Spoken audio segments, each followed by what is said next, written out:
જો મિત્રો આપણે જે 2 દિવસ પહેલાં જે મોટર હતી ખેહીથી એ મોટર આવી ગઈ છે સર્વિસ થઈને. એમાં મોટરમાં કાંઈ હતું નહીં. મોટરમાં જે આ લોટર આવે ને અંદરના આ સિંગલ પીસની મોટર છે, 5ની મોટર છે ને આમાં જે લોટર આવે ને એ લોટર સોટી ગયા હતા. કારણ કે ઘણા સમયથી આપણે મોટર બંધ હતી, આપણે આનો ઉપયોગ ન કરતા અને કૂવામાં રહેતી અને આપણે 3 પીસ મોટરનો જ ઉપયોગ કરતા. એના હિસાબે આ મોટર સોટી ગઈ હતી.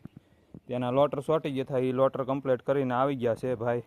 હવે કારીગર ભાઈ આવી ગયા છે, એ હમણાં ફિટ કરી દે એટલે આપણે કૂવામાં ઉતારી દેવાની છે. અને મોટરમાં તો બીજો કાંઈ વાંધો નથી એમ કીધું છે. મોટર એકદમ કમ્પ્લીટ જ છે, એ ચેક કરીને લાવ્યા છે. પણ આપણે અહીંયા 3 પીસ પાવર છે તો ચેક કરી અને પાછી કૂવામાં ઉતારી દેવાની છે મિત્રો.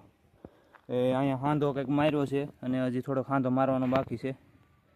આ પાણીની ટેપ પટ્ટી અને ઓલી બંને ટેપ પટ્ટી ઉપર મારી અને હાંધો કમ્પ્લીટ કરી નાખવો પડે. કારણ કે આ કૂવામાં હાંધો રહે એટલે આને હાંધાને હમાય મજબૂત કરવો પડે. અને જો કૂવામાં પાણી હાવ માથે આવી ગયું છે. આ કૂવામાં જમીનથી 8 ફૂટ સેટું છે પાણી. અને આ બધો કચરો છે ને મિત્રો પાણી ઉપર છે ને તો આપણે એક ખપાળી લઈને કચરો બધો બહાર કાઢી નાખવાનો છે, જેથી કરીને મોટરમાં કચરો ન ફસાય અને મોટર બળવા ન કરે. એમ અમારે કારીગરભાઈ લાલભાઈ કહે છે કે આ કચરો બધો લઈ લેજો, જેથી કરીને તમારે મોટરમાં કોઈ જાતનું નુકસાન ન આવે ગમે ત્યારે. અને આપણે ગેલકો પણ બેહાડેલો છે. કોઈ પણ કાંઈ એવું હોય તો ઓછો પાવર હોય તો ગેલકો ઉપાડે જ નહીં મોટર, એટલે એ આપણે સુરક્ષા રહે છે.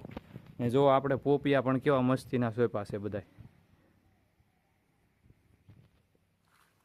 તો આવું કંઈક ખેતીવાડીનું હોય છે ભાઈ. અમારે ખેતીવાડી અને પશુપાલનનું થોડું થોડું. અને આપણી જો બાજુમાં શેરડી ઊભી છે 555 1 નંબર.